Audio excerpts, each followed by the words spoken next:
after that, the question, who rules at home? And that's where classes get involved, right? Because almost all over the world where we've been able to get together and take power, these united fronts, then we come about, okay, who's really ruling, right? And I think I'll end with this piece here. Malcolm X said, I remember this because I used to gamble badly.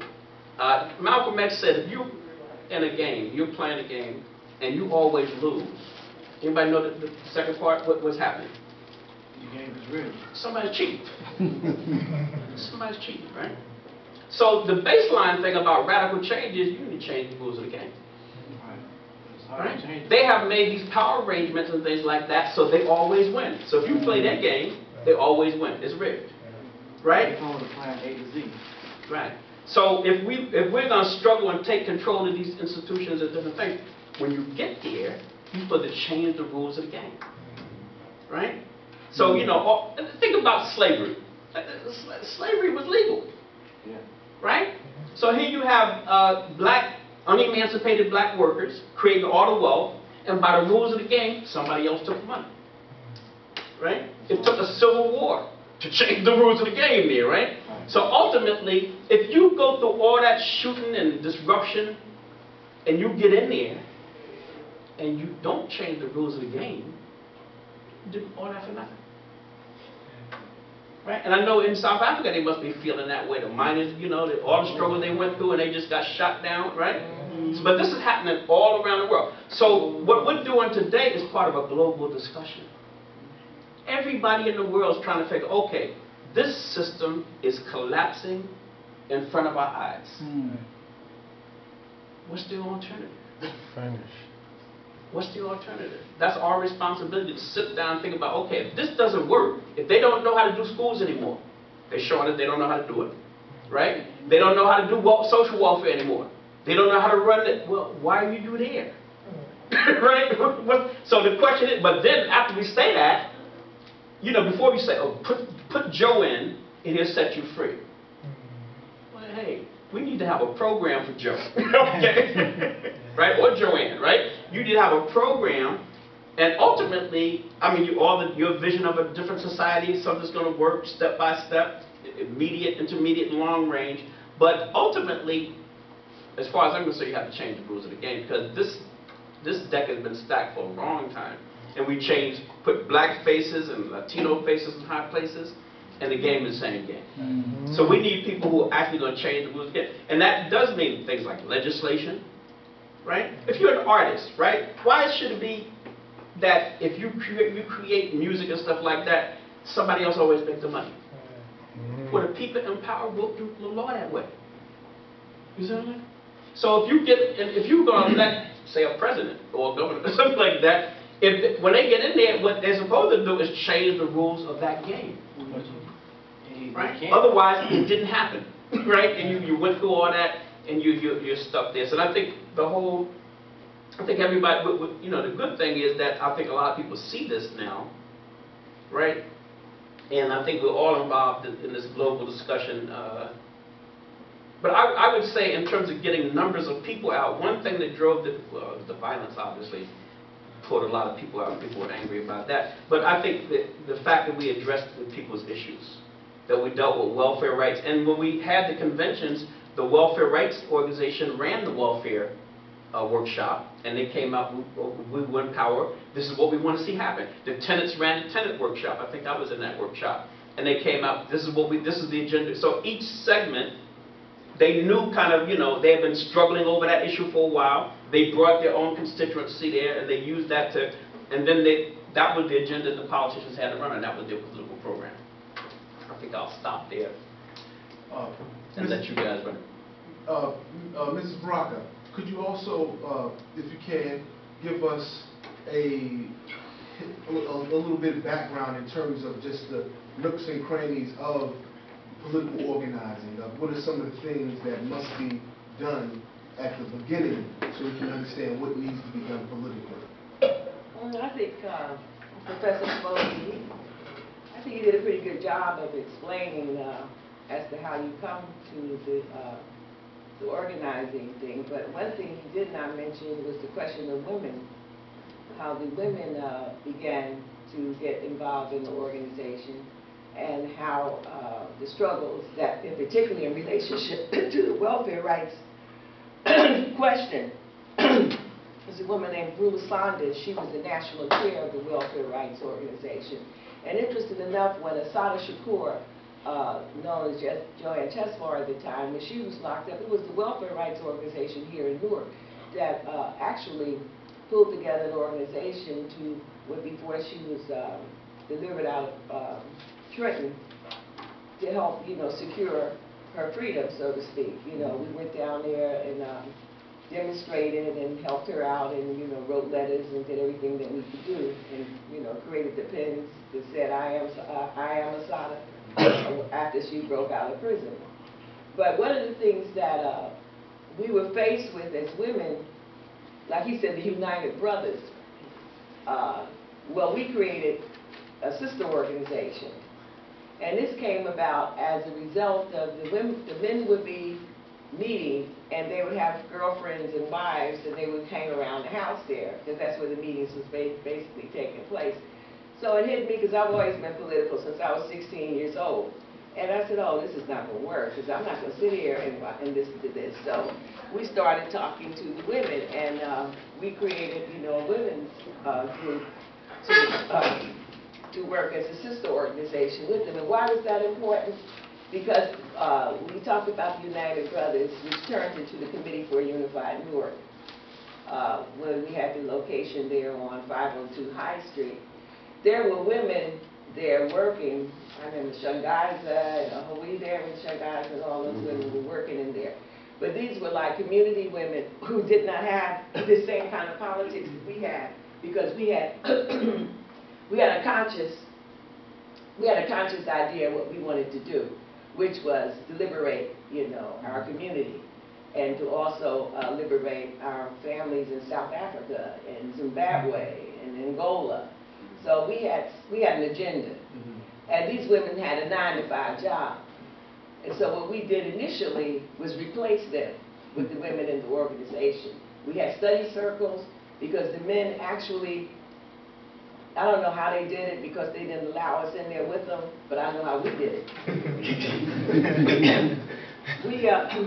We took the same books, and we discussed it while cooking, while cleaning, while watching kids, while doing everything.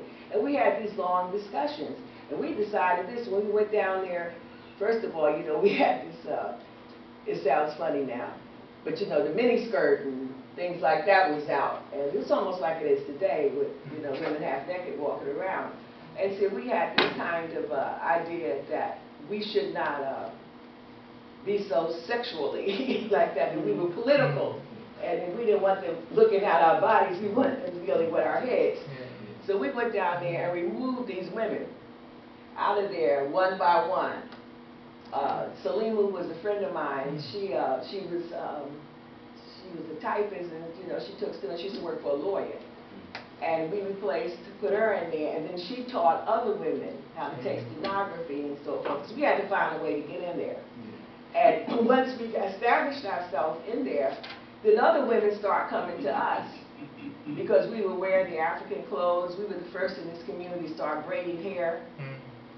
Nobody was braiding like that's quite common now. That was not happening.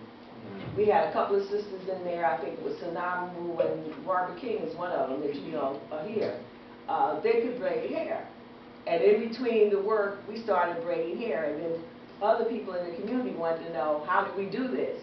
And we started teaching them. We started making African clothes. There were no African shops. It seems peculiar now that you can go anywhere and buy dashiki, and you see head wraps. We actually sat and taught women in our community. These were like not political women. Some of these women were single parents. Some of them was on welfare.